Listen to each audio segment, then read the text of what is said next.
প্রাণের কলিজার টুকরা হলেন, এটা দিয়ে আমরা শুরু করি। আল্লাহ তাআলা সাইয়েদনা ওমর ফারুকের হৃদয়ের মধ্যে 3টা ধাক্কা মেরেছেন, ইমানের ধাক্কা। আওয়াজ করে বলতে হবে কয়টা? জোরে বলেন তো কয়টা? 3টা ইমানি ধাক্কা। এক হচ্ছে বিশ্বনবীর দোয়ার ধাক্কা, এক কি? দোয়ার ধাক্কা। 2 হচ্ছে সূরা হাক্কা দিয়ে দিয়েছেন আল্লাহ এক ধাক্কা, সুবহানাল্লাহ পড়বেন না? 3 হচ্ছে সূরাতু তাহা দিয়ে আল্লাহ দিয়েছেন আরেকটা ধাক্কা। এই 3টা ইমানি ধাক্কা যখন সাইয়েদনা ওমর ফারুকের হৃদয়ে লাগলো, উনি পড়তে আরম্ভ করেছেন আশহাদু আল্লা ইলাহা ইল্লাল্লাহ ওয়া আশহাদু আন্না মুহাম্মাদান আবদুহু ওয়া রাসূলুহু। চিল্লায়ে পড়েন আল্লাহু আকবার। বিশ্বনবী মক্কায় বসে বসে তাহাজ্জুদের সালাত পড়ে আল্লাহর কাছে দোয়া করলেন, আল্লাহুম্মা আইজ্জাল ইসলাম বিআহাব্বির রাজুলাইনি ইলাইক। ও আল্লাহ, 2 জন লোকের নাম বলবো, 2 জনের দরকার নেই, এই 2 জনের একজনকে আপনি ইসলামের সুশীতল ছায়া তলে এনে ইসলামকে বিজয় দান করে দেন। মুহূর্তের মধ্যে দোয়াটা কবুল করে নিয়েছে কে?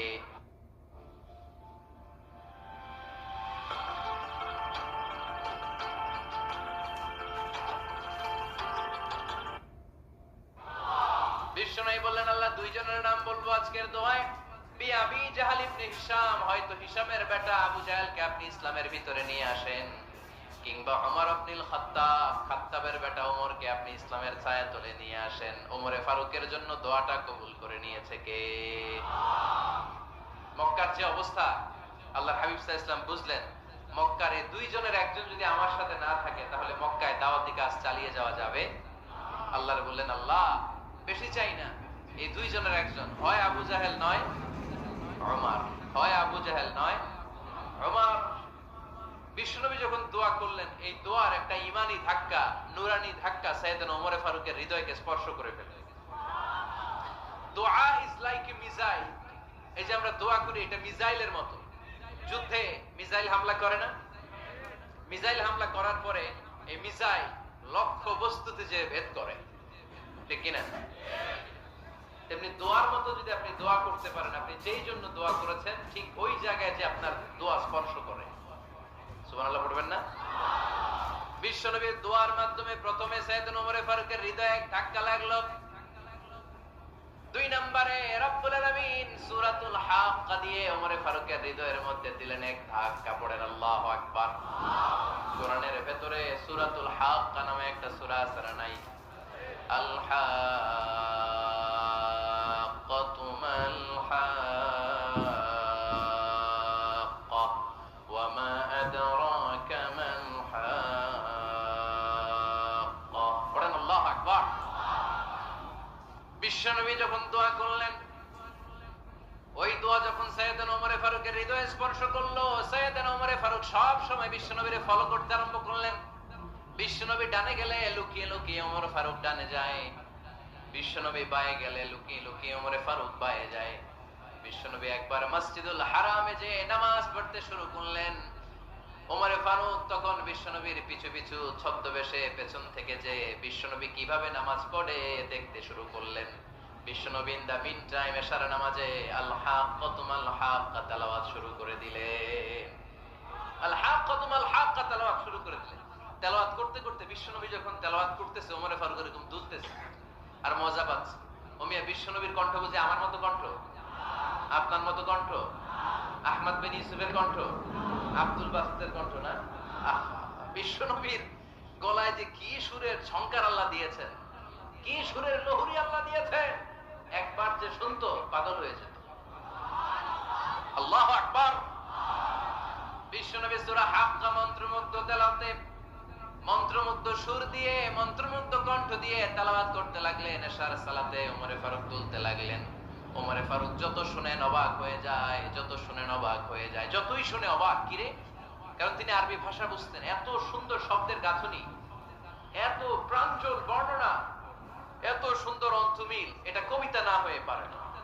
উনি মনে মনে ভাবলেন, এটা মনে হয় কবিতা। It might be poem, it could be poem. Muhammad মনে হয় কবি হয়ে গেছে, তার কাব্য প্রতিভা দিয়ে সে এটা বানিয়েছে।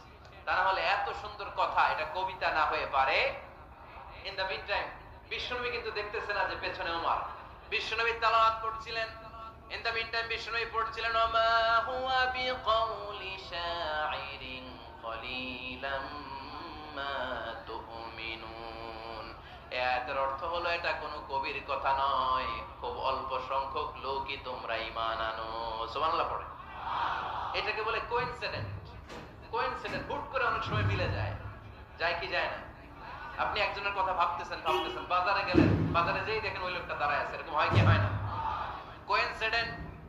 ওমরে ফারুক মনে মনে যেটা ভাবতেছে ওই কথা দিয়ে বিশ্বনবী তেলাওয়াত করতেছে, আল্লাহু আকবার। বিশ্বনবী যে আয়াত তেলাওয়াত করছিলেন, আয়াতের অর্থ হলো এটা কোনো কবির বানানো কবিতা না, খুব অল্প সংখ্যক লোকই তোমরা ঈমান আনো। ওমরে ফারুক আটকে উঠলেন, থমকে দাঁড়ালেন। ঘটনা কি? আমি মনে মনে ভাবলাম কি রে, এত সুন্দর কথা, এটা তো মানুষের কথা হতে পারে না, এটা নিশ্চয়ই কবিতা, কবির কথা। কিন্তু মুহাম্মদ এখন আবার পড়তেছে ওমা হুয়া বিকাউলি শাইর, এটা কোনো শায়েরের কবির কথা নয়। কলিলাম মা তুমিনুন, অল্পই তোমরা ঈমান আনো। তার মানে আমার মনে যা চলে মুহাম্মদ এটা টের পায়। মুহাম্মদ গণক। নাউজুবিল্লাহ পড়বেন না? মুহাম্মদ অনেক বড় মাপের একজন গণক। মানুষের হৃদয়ে কি চলে, মনে মনে কি ভাবে, মুহাম্মদ না দেখেও বলে দিতে পারে। ইন দা মিন টাইম বিশ্বনবী পরের আয়াতে বললেন ওয়ালা বিকাউলি কাহিনিন কলিলাম মা তাযাক্কারুন। এই আয়াতের অর্থ হলো এটা কোনো গণকের বানানো গণনা নয়, খুব অল্প সংখ্যক লোকই তোমরা উপদেশ হিসেবে এটাকে মানো। সুবহানাল্লাহ পড়ে। এবার আর ওমরে ফারুকের সহ্য হয় না, কি আজীব তামাশা। প্রথমে মনে করলাম কবিতা, মোহাম্মদ কয় কবি না, সে কবি না, এটা কবিতা না। তারপরে ভাবলাম সে গণক, সে আর পরে পরে বলে দিল এটা গণনা নয়, তাহলে এটা কি? এটা কি কবিতাও না, গণনাও না, তাহলে এটা কি? বিশ্বনবী তখন বললেন তানজিলুম মির রাব্বিল আলামিন। সুবহানাল্লাহ পড়েন। পরের আয়াত ছিল তানজিলুম মির রাব্বিল আলামিন। এটা দুনিয়ার কোনো কবির বানানো কবিতা না, এটা কোনো গণকের গণনা না, এটা কোনো সাহিত্যিকের বানানো সাহিত্য নয়, এটা মহাবিশ্বের পরিচালক রব্বুল আলামিনের কাছ থেকে পাঠানো কিতাব কোরআন। সূরা হাক্কার ধাক্কায় ওমরে ফারুক গাইড। প্রথমে ধাক্কাটা লাগলো যে দোয়া। বিষ্ণুবী তাহাজ্জুদে কেঁদে দোয়া করলেন, আল্লাহ হয় আবু জাহেল রে দিবা নাইলে ওমর রে দিবা। ওই দোয়া ওমরে ফারুকের হৃদয়ে ছোঁয়া লেগেছে। এরপরে হাক্কা, সূরাতুল হাক্কা দিয়ে দিলে এক ধাক্কা। এই ধাক্কা খেয়ে উথাল পাথাল হৃদয়ের মধ্যে, হায় রে এ কি বাণী, এ কেমন কথা, কে মুহাম্মদ?